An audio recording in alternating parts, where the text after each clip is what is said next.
Good morning, students. Today we are going to start with the next chapter, the Age of Revolutions.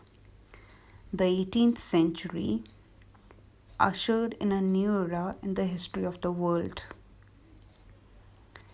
There were two significant events that strengthened the forces of democracy and nationalism throughout the world.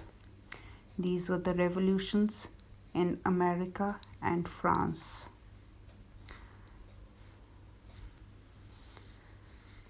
The American War of Independence. It was the first ever organized movement in history in which people asserted the right to rule themselves, and it was thus an inspiration to all those nations who wanted to overthrow the foreign rule and win freedom for themselves.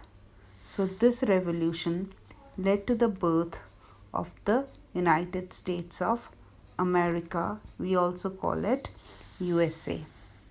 America was discovered by Christopher Columbus in the 15th century. We have already read this in the previous chapter.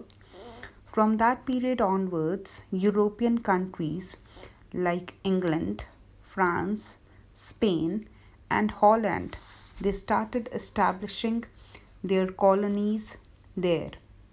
As people from these countries, they started to settle in America, and then settlements sprung up.